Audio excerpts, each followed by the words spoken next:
퇴직을 앞두거나 은퇴자들을 위한 조언에 대해 여쭈고자 스승님께 질문 올립니다. 현대인의 수명은 점점 늘어나는데요. 퇴직 시기는 아직도 60대 정도에서 늘어나지 않고 있습니다. 퇴직은 했지만 젊은 노년도 많은 것이 현실입니다. 은퇴를 하고 당분간은 편하게 쉬기도 하지만 좀 지나면 우울감이나 삶에 대한 해안을 느낀다고 합니다. 퇴직을 앞둔 사람 혹은 은퇴자들을 위한 새로운 마음가짐과 빛난 노년을 위한 방향성에 대한 스승님의 바른 본문을 부탁드립니다.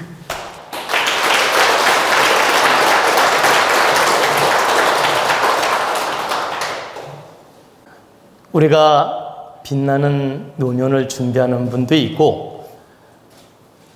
아무 생각 없이 세월 보내다가 나이 들어서 힘없어지고 늙어지면서 참담함을 느끼는 분도 있고 또 나름대로 이렇게 자손들이 지혜롭고 훌륭해서 부모를 바르게 보필해서 큰 무리가 없는 분도 있습니다.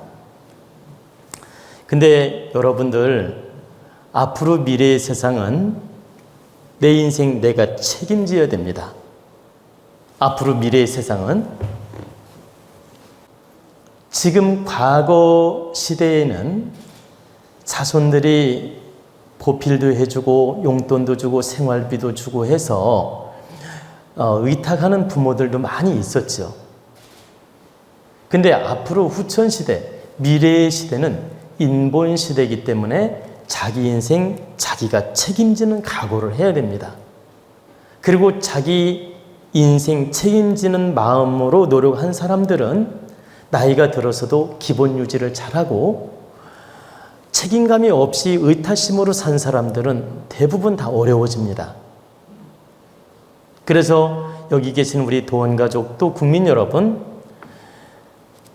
앞으로 미래의 시대는 우리 스스로 말년을 책임지고 말년 관리를 잘하고 말년 준비를 잘해야 됩니다. 그래서 누구에게도 의탁하지 않으면서 빛나는 인생을 열어갈 수 있는 그런 각오와 설계가 있어야 된다. 그러려면 어떻게 해야 될까요? 50대, 60대에 준비를 바르게 잘하고 살아야 됩니다. 대충 살면 안 돼요. 응? 그러면 여러분들은 직장을 한 60 정도까지 다니고 은퇴하면 방법이 없지 않느냐, 특별한 방법이 뭐가 있느냐, 다 도찐개찐이지 이렇게 생각할 수 있는데 그렇지 않습니다. 자, 50대, 60대 준비를 하는데 예를 들어서 직장인이라고 합시다. 그러면 직장인이 한 60, 한두 살까지 다니다가 정년퇴임을 합니다. 그러면 정년퇴임하고 나면 한 30년 이상 직장 생활하고 나니까 쉬고 싶고 기분이 좋아요. 한편으로 한 3개월 기분이 좋다가 3개월 지나면서부터 이렇게 마음이 우울해지는 분도 있고 내가 뭘 할까 고민하는 분도 있고 그리고 만나려고 하니까 만날 친구도 별로 없고 친구 만나는 것도 재미없고 그리고 돈을 많이 좀 벌어놓은 분들은 골프 치러 가서 그나마 괜찮고 돈이 별로 많이 없는 분들은 마음이 우울해지거나 좀 답답해지거나 조급해지거나 아직 건강하고 젊은데 내가 이렇게 인생이 끝나나 이러면서 마음이 우울해질 수 있다는 겁니다. 그럼 통계적으로 우리나라 여자분이든 남자분이든 은퇴하고 나서 우울해지는 사람이 훨씬 많아요. 기쁘고 막 즐거운 사람보다 우울해지는 사람이 훨씬 많다. 제가 정확한 통계는 내보지 않았지만 70% 정도는 방황을 하거나 우울해하거나 답답해합니다. 한 30% 정도는 자기 방향을 잘 찾아가고 근데 그 30%는 뭡니까? 환경 조건이 좋거나 능력을 잘 갖추어 놓았거나 부모 은덕이 있거나 아니면 자기가 능력을 잘 갖추어서 준비해 놓았거나 이런 분들은 은퇴하고 나서도 별 부담이 없어요. 그러다 보니까 30%는 그래도 잘 유지할 뿐만 아니라 기분이 좋은 겁니다. 근데 70%는 능력을 갖췄다 하더라도 불안한 거예요. 그러니까 그동안 퇴직금도 받아놓고 나름대로 저축도 해놓고 나름대로 부동산도 좀 사놓고 준비해놨다 하더라도 몇 개월 놀다 보면 마음이 불안해진다라는 거예요. 내가 뭘 해야 되지? 사업하기도 두렵고 또 다시 직장 나가자니 좀 마음이 비굴한 생각도 들고 또 자존심이 상한 경우도 있고 그리고 이 일하면 맞을까? 저 일하면 맞을까? 이렇게 마음이 답답하기도 하고 그래서 방황하는 사람도 많고 마음이 우울한 사람도 많고 또 두려운 사람도 많다. 그래서 두려운 사람, 우울한 사람 이렇게 고민하는 사람이 합쳐서 70%가 된다라는 거죠.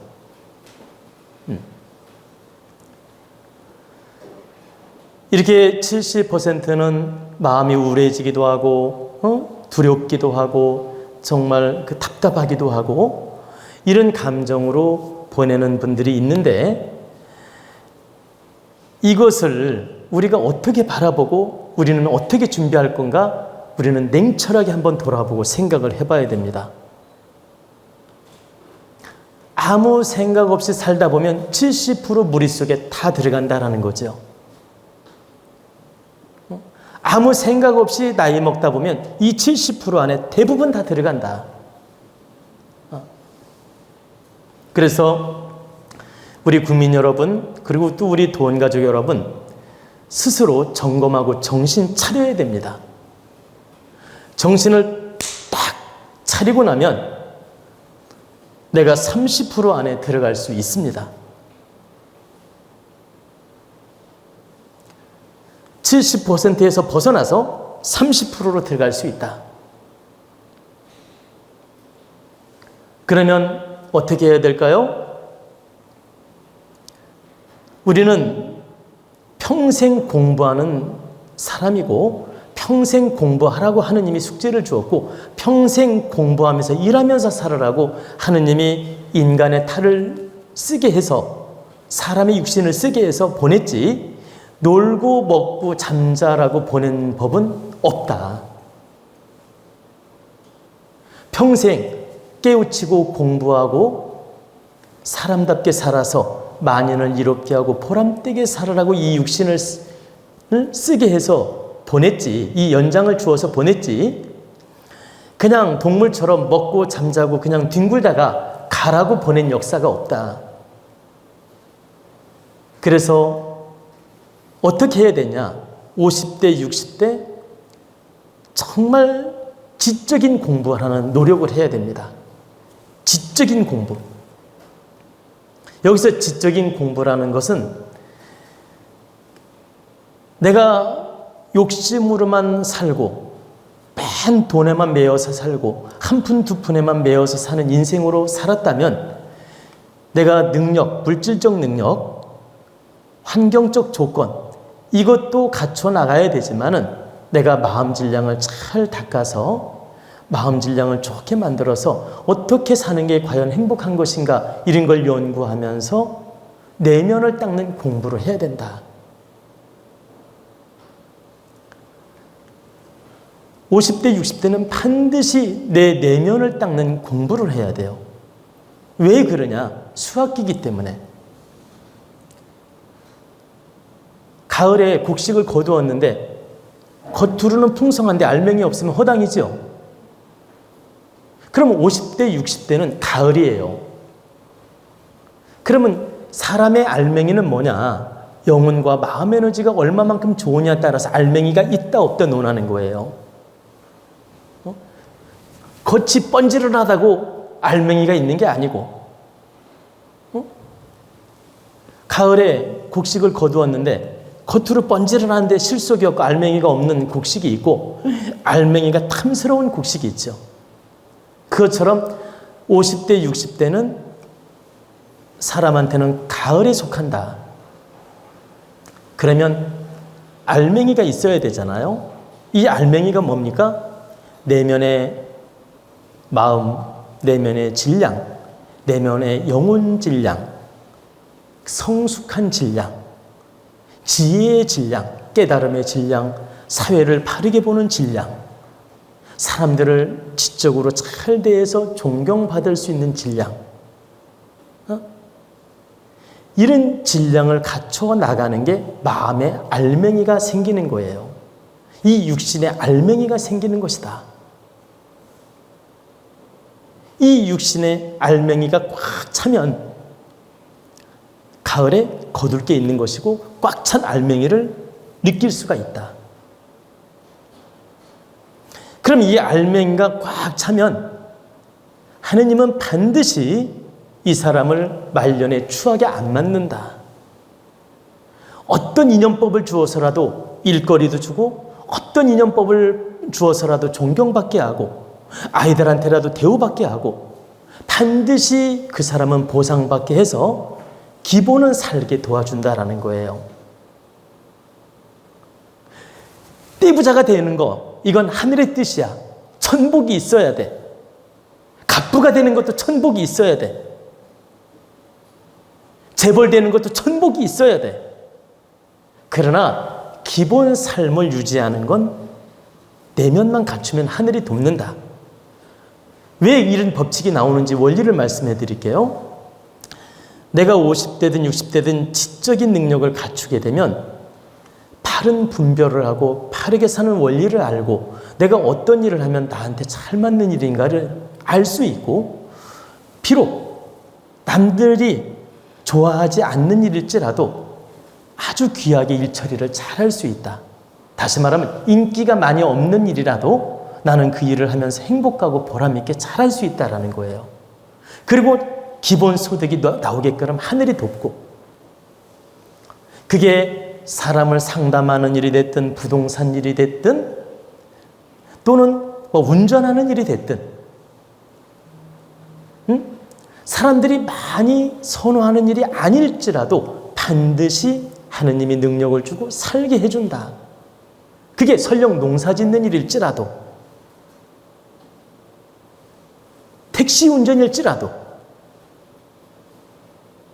그리고 조경을 하는 일일지라도 하다못해 식당에서 서빙을 하는 일일지라도 그 사람을 반드시 지켜주고 살게 해준다는 거예요.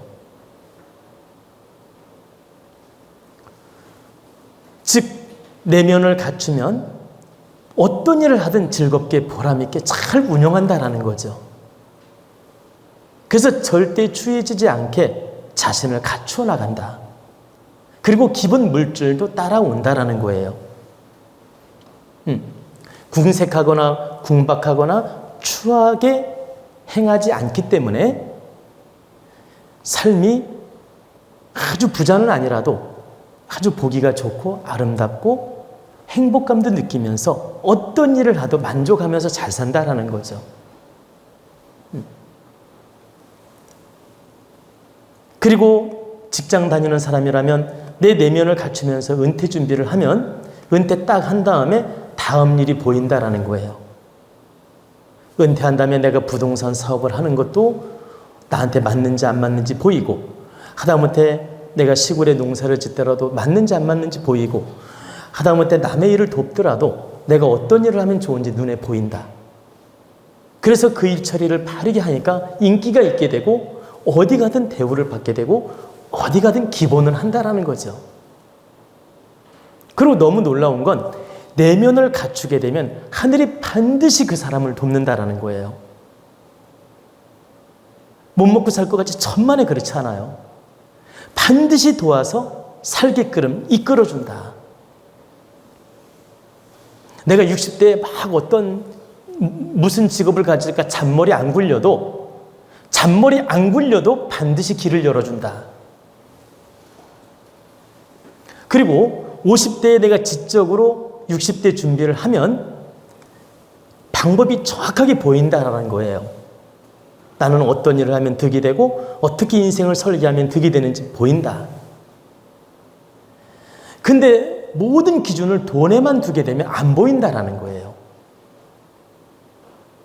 모든 기준을 돈 벌어놔야 된다. 돈 저축해야 된다. 여기다 기준을 두고 돈만 벌어서 내가 말년 준비를 해야 된다고 생각하면 탐심 때문에 아무것도 안 보여. 그러다가 60대 가서 내 지적인 지혜가 없다 보니까, 보세요.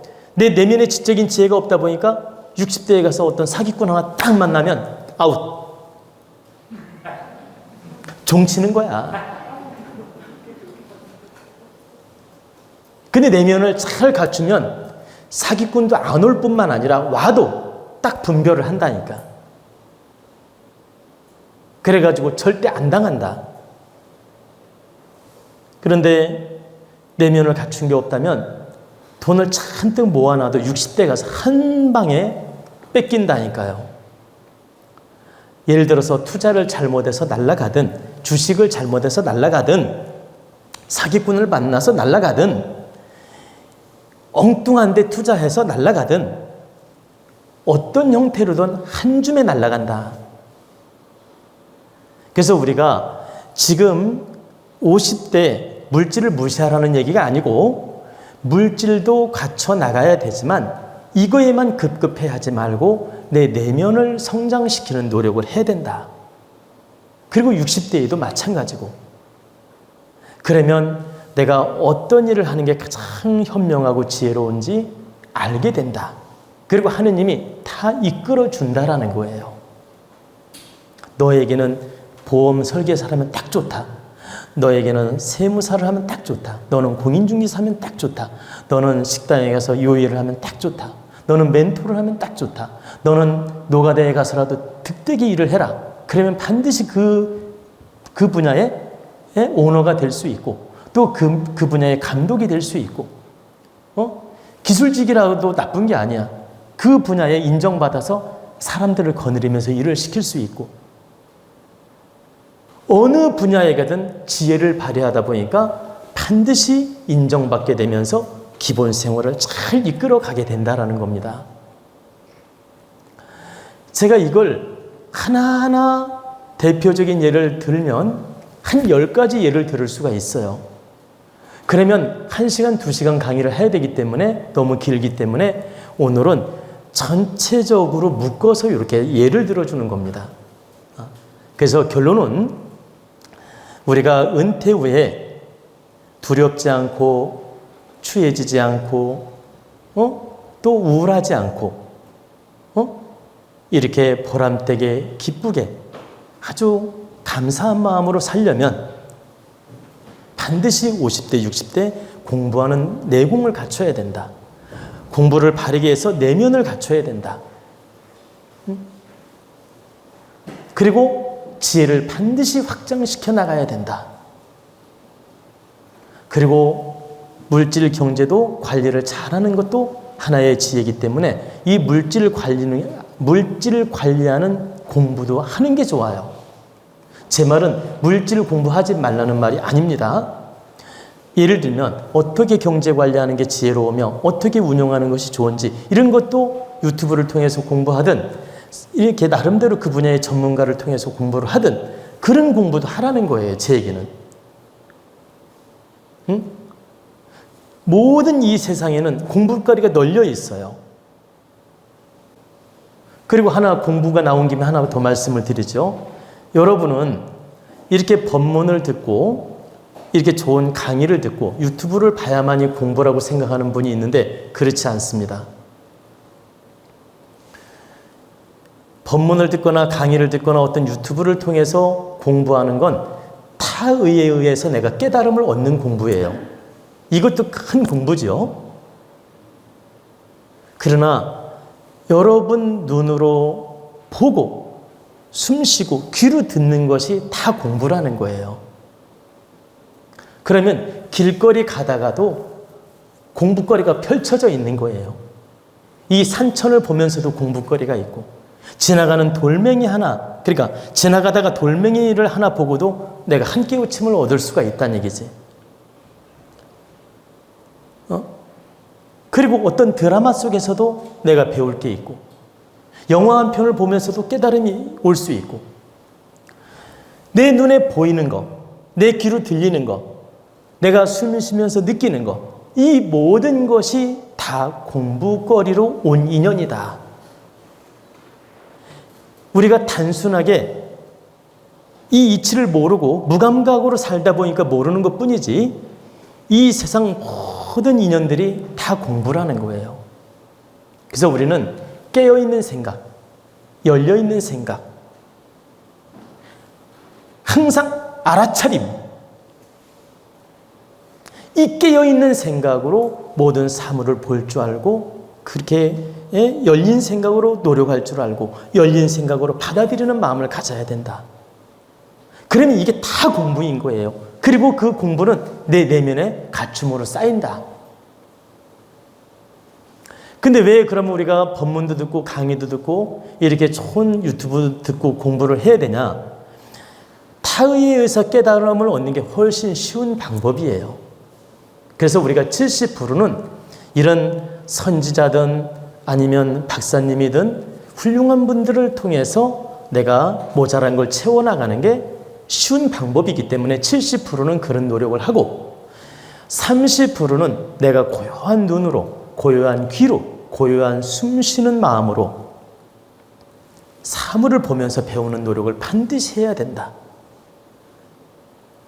그래야 진정으로 내공이 갖추어지며 진정으로 내 영혼 질량이 좋아지지, 그냥 귀로 듣는 것만 배우는 거라고 생각하면 깊이 있는 내공이 안 생긴다.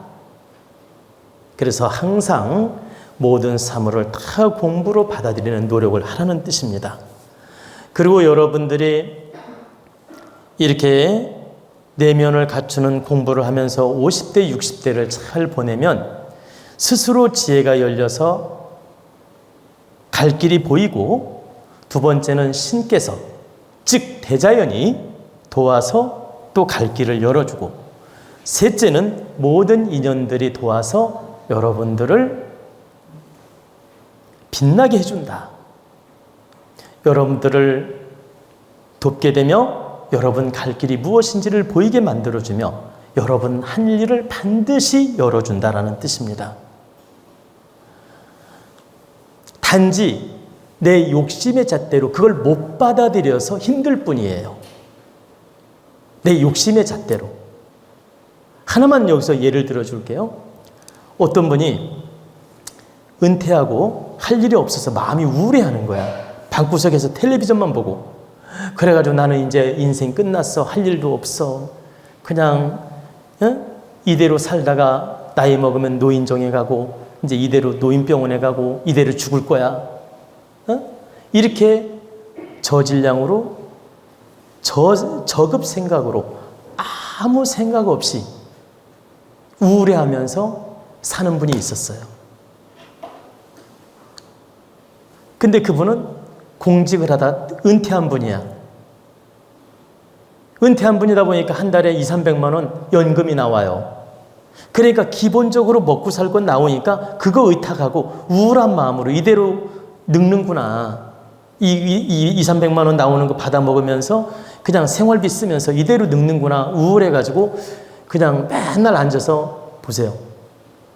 시간 날 때 잠깐 산책하고 텔레비전 보고 영화 보고 그 짓만 하고 앉아 있는 거야. 그러니까 부인이 너무너무 답답한 거예요. 꼼짝을 안 하고 그 짓만 하니까. 근데 잘 보세요. 친구가 시골에서 농사를 짓는데 와가지고 이렇게 묘목도 심고 이렇게 조경일도 같이 하자고 이렇게 요청이 온 거예요. 그래가지고 부인이 이걸 우리 남편을 시키면 좋으냐고, 시골에 가면 어떠냐고 이렇게 묻는 거예요. 잘 들어보세요. 그래서 내가 이분은 이게 참 잘 맞으니까 이걸 시키면 좋다. 그러니까 당장 시골에 내려가서 그 일을 배우게 하고 그 일을 시켜라. 이렇게 가르쳐 줬어요. 잘 들어보세요.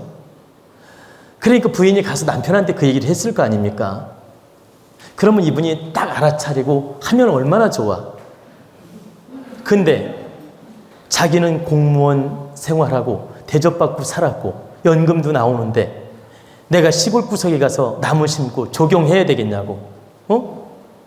나는 그런 짓 못한다고. 부인한테 딱 거절한 거예요, 한마디로. 그리고 부인이 거절하니까 이제 다음에 상담하러 왔을 때 또 그 얘기를 물어보는 거예요. 이제 그건 거부하는데 다른 일은 뭐 하면 좋겠냐고. 그럼 다른 일을 가르쳐줘도 그분이 할 수 있느냐? 못한다.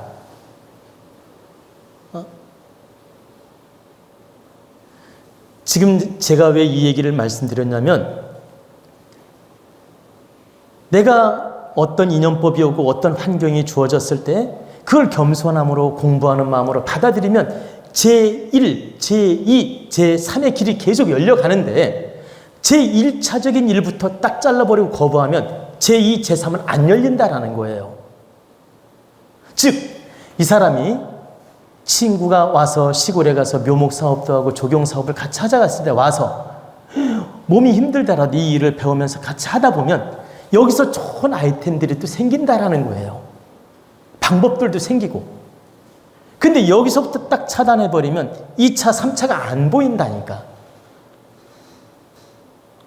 그러면 이 사람은 지금 200~300만 원 나오는 연금 때문에 묶여가지고 맨날 텔레비전 보고 우울한 감정으로 지내는 게 다야. 이 200~300만 원이 차라리 없는 게 이 사람을 또 더 잘 살게 해줄 수 있는 거예요. 근데 200~300만 원 나오는 거에 묶여가지고 이 사람 인생은 그걸로 끝나는 거라.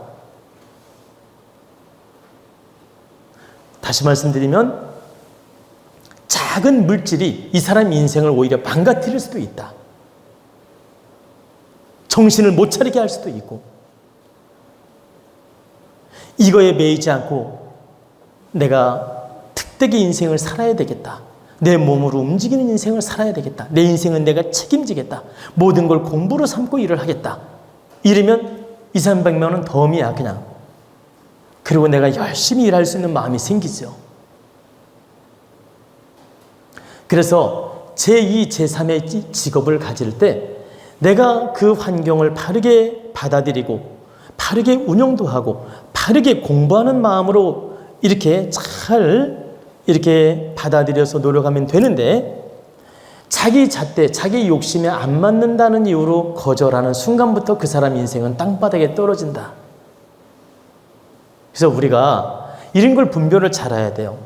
나한테 맞지 않는 일이, 그러니까 나한테 안 맞는 일이 있는 게 아니고 내가 거부해서 없다라는 거예요. 즉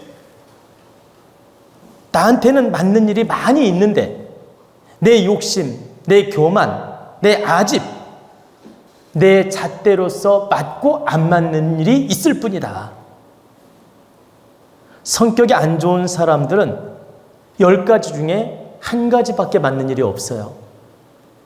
그리고 성격이 좋은 사람은 10가지가 다 잘 맞아.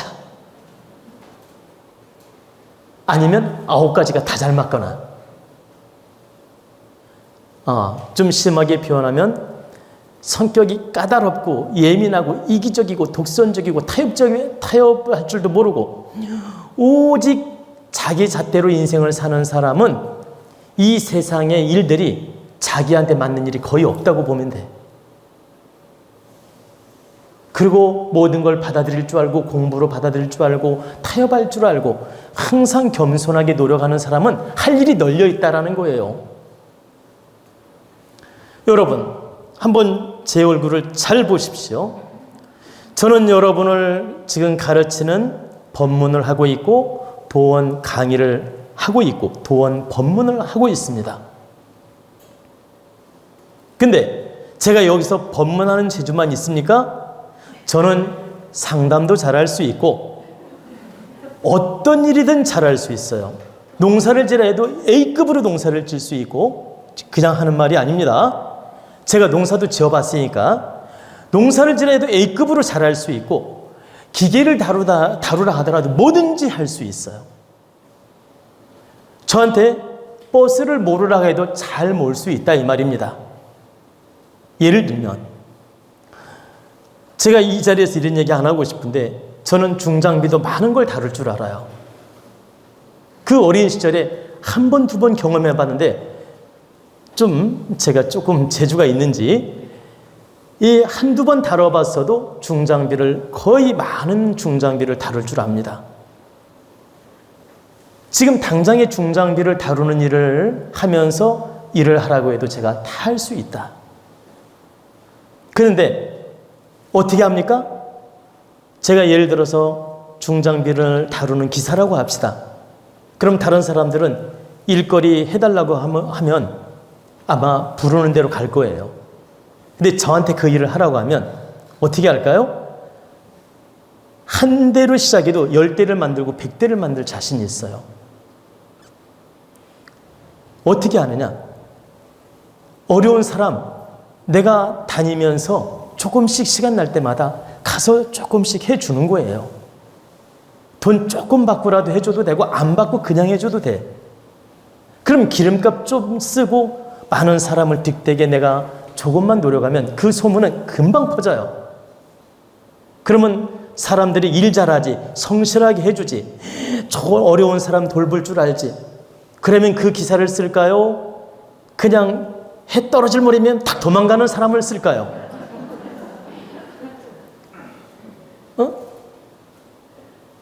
늦게 나오고 해 떨어질 무렵 되자마자 딱 도망가는 사람 있잖아. 5시 딱 종치자마자. 응? 제가 왜 이 말씀을 드렸느냐면 어떤 분야의 일을 하든 내가 전문가의 마음으로 스스로 개척하는 마음으로 스스로 공부하는 마음으로 만인에게 존경받는 마음으로 인정받는 행동을 하는 것은 나한테 있는 겁니다. 근데 자기가 못 받아들이고 자기가 못 해놓고 자기가 못난 짓을 해놓고 안 맞는다고 탓을 해. 자기가 겸손하지도 않고 노력도 안 하고 그냥 맞니 안 맞니 요 탓만 하면서 앉아있다라는 거죠. 그리고 말년에 할 일이 없다. 나는 60대에 할 일이 없다. 응? 나는 우울하다. 이것처럼 못난 사람들이 없다. 우리 국민 여러분, 또 우리 도원가족 여러분, 당신들은 무엇이든 다 할 수 있습니다. 스스로 아니라고 포기하거나 스스로 안 맞는다고 포기하거나 스스로 부정적으로 받아들이거나 거부할 뿐이지, 내가 겸손하게 노력하고 겸손한 방법으로 찾는다면 모든 분들이 할 일이 열려 있다. 우리 국민 모두가 능력자이고 모두가 할 일이 있다. 우리 도원가족도 모두가 할 일이 있다. 질량의 크고 작은 차이만 있을 뿐이다. 질량이 좀 작으면 어때? 자기 능력이 부족한 건데. 작은 데서 내가 열심히 해서 키워나가면 될 거 아니에요. 그래서 사람마다 마인드에 따라서 중장비 한 대로 시작해서 10대, 100대를 운영하는 사람이 있고 평생 한 대로 끝나는 사람도 있잖아요. 그게 무슨 차이입니까? 마인드 차이예요. 노력 차이고. 그래서 우리 모두 다 능력자이고 모두 다 할 수 있고 뭐든지 내가 겸손하게 받아들이면 다 운영할 수 있다. 내 질량에 맞게. 그러니 아무 걱정하지 마시고 말년 준비 바르게 하라는 뜻입니다.